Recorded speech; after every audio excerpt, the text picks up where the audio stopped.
here we are. We're in the middle of our series, Blessed. Blessed. Now, our series, Blessed, are based upon the 9 sayings of Jesus, known as the Beatitudes.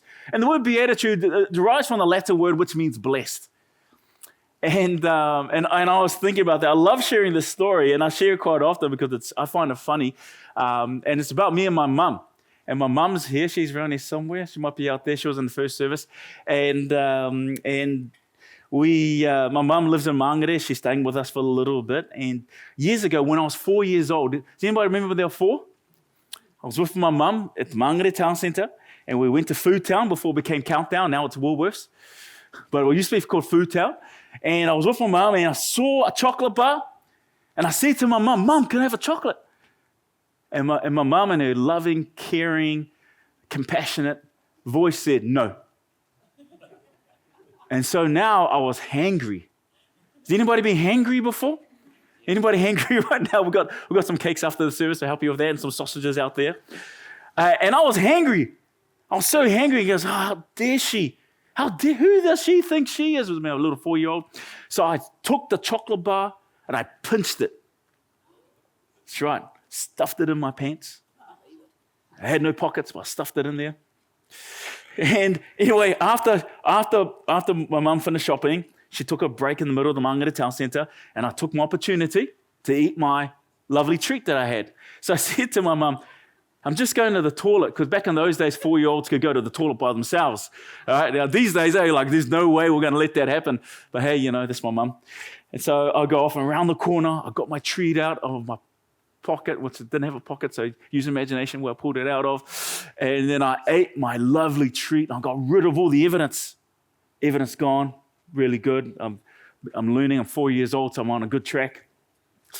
So I go see my mum, and smiling away, my mum. This is what my mum says to me. "Where'd you get your chocolate?" I'm like, "What chocolate?" She says, "The one that's all over your face." And I was like, next year, no, right there in the middle of the town centre, I got a hiding. In the middle of the Mangere Town Centre, everyone's going shopping. She's doing this. My legs are flying in the air. It's amazing. She's holding me still. My legs are flying, and she's just going for it. And in the middle of the town centre, back in the days when it was legal. The good old days. Remember the good old days? When it was legal. As a teenager, I used to love going to the middle of the Mangere Town Centre and watch a mum lose it on their child. Since I've known Jesus. But it was quite a common thing, to see there. And there's, spare the rod, spoil the child. Anyway, let's move on. Good thing we've got Jesus now. But here's the thing. I never did right by my mum by stealing that chocolate, by pinching it. Never did right by her. And I certainly did not do right by Food Town. Didn't do right by them whatsoever. And here's the thing. Can you imagine? Imagine we have this intensity and when we feel like we're missing out. You're like, all of a sudden we can get so intense, like I feel like I'm missing out on something, and then I'm going to do all I can to get what I'm missing out, that I'm owed something. Regardless of what that is, I'm owed something, and I need to get that right here, right now, right? But can you imagine, what if we had that kind of intensity, not to steal, but for justice? That kind of intensity, not to do wrong, but do right by others. And that's exactly where we're heading through to today. We're diving into what does it mean to crave what is right. Have you ever craved before? Craved something? And if you've had a child and you've got your wife is about to give birth or she's pregnant, quite often they crave at any time of the hour, any time of the night. And for you, it means that you have to get going to get whatever they crave for. And so you spend the next hour and a half getting whatever they crave for to bring it back to only for them to say, "Oh, I don't feel like that anymore." Does anybody know what I'm talking about here? Yeah. And anyway, and that's how I continued to grow, because I kept eating all that. And so today we're diving, what does it mean to crave what is right? I mean, we live in a world where we're quick to judge, make decisions. I mean, just think about what's going on in America with politics. How quickly we're just so quick to judge and just quick to come up with our own ideas. We're quick to put others down. We're quick to close ourselves off. And we want justice. And if someone doesn't do right by me, then I'm definitely not going to do right by them because I want justice. That's what I want. And then if they're not doing right by me, I'm not going to do right by them. Maybe there's somebody at your workplace who's cutting corners and you're like, man, that's not even right. Or maybe that person, that friend who should have been there for you but now is missing. And because they haven't turned up, you're feeling a bit like, well, where are they right now when I need them? And sometimes when it feels like that we're the only ones doing right and no one else is. Because why am I in my workplace and I'm the only one trying to do right and everyone isn't? And when we continue down this path, when we have this feeling of emptiness and we can feel betrayed, or we can feel bitter, we can feel so isolated, and why is everyone else not reciprocating to do right by one another? And see, that's the teaching that Jesus is addressing. This hunger, this thirst for something better. Isn't that what we have? Isn't this what we want? We thirst and we hunger for something better, something deeper, something that only God's righteousness can truly satisfy. Now, the 9 sayings of Jesus in the Beatitudes can be divided into 3 groups of 3s. The Beatitudes, 3 groups of 3. And last week we had Justin Cook. I was away. I was in Nelson. Never been in Nelson before. And it's true. It is sunny. Sunny Nelson. And I enjoyed myself there. But Justin, he rounded off the first triad, the first 3, which is blessed are the poor in spirit, blessed are those who mourn, blessed are the meek. And if the first triad is about where God finds us when we are powerless, when we are grieving, when things aren't going right in our life, if the first triad is about where God finds us, well, then the second triad is what God is forming in our life. And today we're going to be starting off the second triad. And this whole idea of the kind of people that God is forming is the second triad. They hunger and they thirst for righteousness. They show mercy and they're pure in heart. And today we're beginning with hungering and thirsting for righteousness. Have you ever gone and done some kind of big hike or something sporty and you forgot your water bottle? Right? And we know what it's like to be thirsty. I remember when I was coaching Fraser high school rugby team during COVID. During the COVID season, talking about a disrupted season, those 2 COVID seasons, 2020, 2021. And all of a sudden there's a school policy, no more water bottles for the players. Every player had to bring their own water bottles. Now, if you're dealing with teenage boys, how many of those teenage boys bought water bottles? Only a couple of them. So now you've got about 25 guys thirsty half time. There's only 2 guys with water bottles. And during COVID, and guess what they're doing? They're all drinking from the same bottle. They're drinking because you're desperate. When you're thirsty, I don't care about COVID. Give me a water. I'm thirsty. Have you ever been so hungry that you eat something that you don't like? Like, oh man, I'm so starving. I don't like that. I'm going to eat that KFC. Okay, you forced me. We know what it's like to be hungry, seeing someone else eating KFC, and you haven't got KFC, or you've got it as a salad. You know that feeling?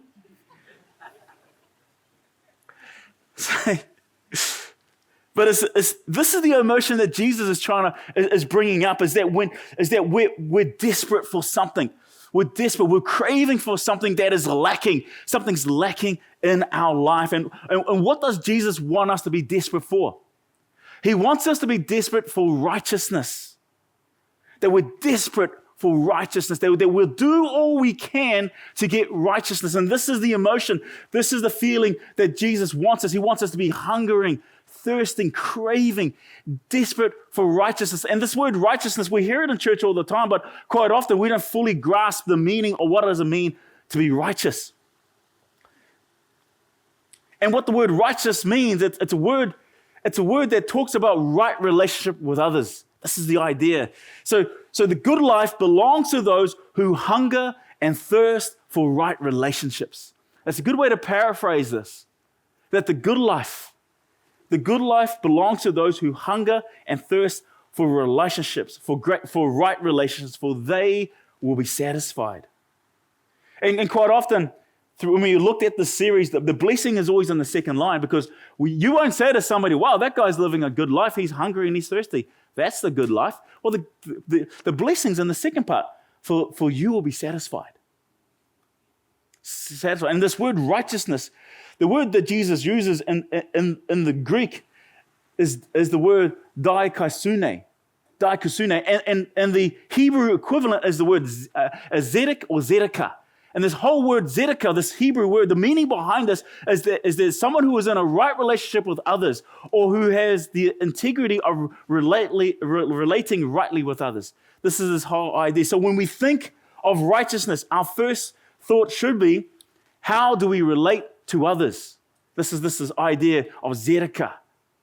Zedek, righteousness is how are we relating to others, especially when they're not doing right by us. Will we continue to do right by them? Right? Even some of you in this room right now, there are people in your workplace who haven't done right by you, but yet God is calling you to do right by them. And this is this idea of righteousness. This idea of righteousness. Jeremiah chapter 22, verse 3. The prophet Jeremiah, he confronts the king of Judah, and he says this to him in verse 3. Thus says Yahweh, do justice and righteousness, and deliver from the hand of the oppressor him who has been robbed. And he begins to break down what does justice and righteousness look like? And do no wrong or violence to the resident alien, those who come from another land who now live in your land. The fatherless, the widow, nor shed innocent blood in this place. This word, do justice and righteousness, is two powerful Hebrew words. And the word justice in Hebrew is the word mishpat. Mishpat. Do mishpat and zedekah. And they're intertwined together so much so that when we begin to see justice, mishpat, in our community, it brings about zedekah, it brings about righteousness, brings about right relationships. It's the flourishing of a community. It's where people live in mutual care, treating each other with dignity and integrity. And Jeremiah, he's urging the king, do justice and righteousness. See, Jeremiah is essentially saying true righteousness in the city arises from how people are treated. You can tell how righteous a city is by how they are being treated. When justice is coming through, because when justice begins to happen in the land, then righteousness happens. People begin to treat each other rightly, especially the marginalized. And so when God speaks to Abraham, when we go to Genesis, this is what it says, Genesis chapter 15, verse 6. And he believed Yahweh. This is Abraham. And he believed Yahweh, and he counted it to him as righteousness. As righteousness. So God calls Abraham righteous. He calls him, why does God call him righteous? He calls him righteous because Abraham trusts God to accomplish what he cannot do on his own. He trusts God will accomplish what he cannot do on his own. If you know the story of Abraham, God said to Abraham when he was 75 years old that your wife is going to have a baby. His wife is 65 years old. Any 65-year-olds expecting a baby right now? But Abraham trusts God. And because he trusts God, Abraham counted him as righteousness. So righteousness is doing right by God. You go, hang on, I thought you said righteousness is also doing right by others. Yes, it is. But when we look at Abraham's life, Abraham was a man of faith. But when we look at his life, he doesn't always do right by others. In fact, you read his story, he pretends that his wife is his sister. He deceives a few people. He doesn't do right by them. It's an interesting story. See, ideally, someone who trusts in God will do right by others as well, ideally. But this story reveals how God sees us. Because if you're sitting in this room, you might be saying, well, hey, I do right by God all the time. That's how I live. I worship. I love him. And now if I ask you this question, how well do you do right by others who don't do right by you? And there's a bit of tension. But yet God calls you righteous. Because God has more confidence in you than you have in yourself. And God calls that righteousness out of you. And that the more that we journey with God, The more that we surrender our life to God, then we become transformed and we begin to live lives where we not only do right by God, but we do right by others. Maybe in your life right now, you're not seeing that. You need to get closer to God. And God challenges us all the time in this area. Right? Well, that person at work, we all got that work mate who drives you up the wall, right? We all got one of those, and I know. And I work in the church. No, just kidding. There's no one not on the team. Everyone on the team are looking at each other. Who is it? See, that's real tension as followers of Jesus. Yet God's plan is that we will grow in His righteousness. He calls that out of you. He calls you righteous. You may not be living rightly with others, but God calls you to it. He holds you accountable. Man, I love God. Look what I'm doing this. I give Him my all. And then He challenges you. Well, have you treated your wife right lately? Oh, no, I failed in that area. Have you treated your husband right? Have you treated your children right? Have you treated your parents right? Have you treated that person on the corner who's sitting there struggling right? And He challenges us. The Word of God holds us accountable, which is why sometimes we don't want to read it. But when we do right by God, to be righteous is not only to do right by God, but it is also to do right by others. And I wonder if our love for God is measured by how we love others. Can you imagine that? If we're going to measure how much you love God? How much you love God? Let's measure it. Oh, what are we measuring it against? Well, how much you love others. Oh, that's easy. I love my family. Well, how about the person that you don't love? How much, the one who always drives you crazy, how much you love them? Let's measure. Well, how much do I love that person who cuts me off driving? Or that person who's driving 80 Ks on a 100 K zone coming to church from Ohopo.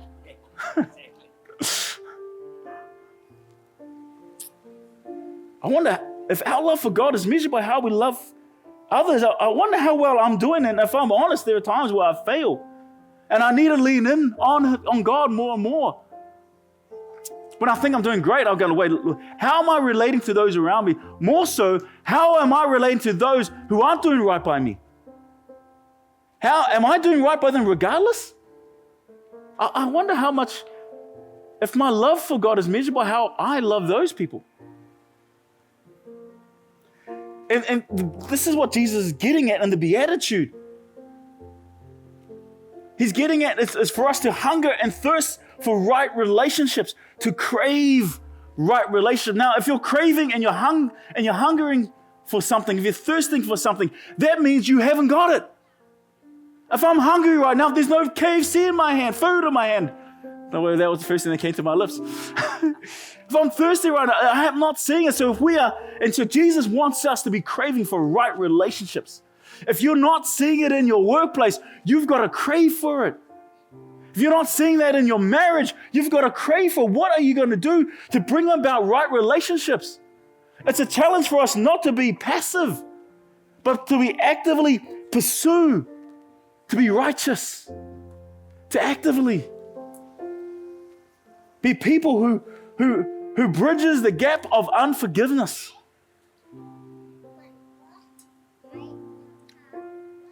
See, this kind of hunger should move us to action.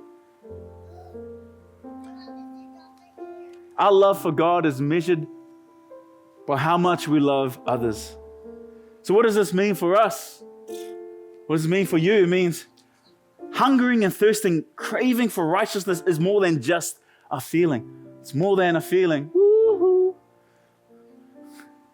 It's a call to action, to actively, to choose to do right by others, even when they haven't done right by us.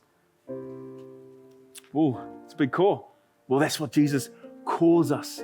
This second triad is a call for us for the types of people that Jesus is forming.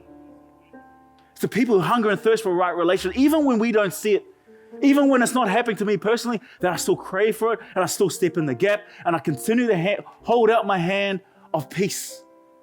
when the other person wants to go to war with you. To hunger and thirst for righteousness. It shapes how we treat others, challenges us to forgive, guides us to be people who brings God's goodness into every corner of our lives. Our love for God is measured by how we love others. My wife is in kids ministry at the minute right now. Because she's there, I'm going to talk about her. Don't tell her. Secret. So only between us and everyone watching online. Now, my wife, Poro, she has righteous anger. Anybody married to someone that has righteous anger? Right? Yeah.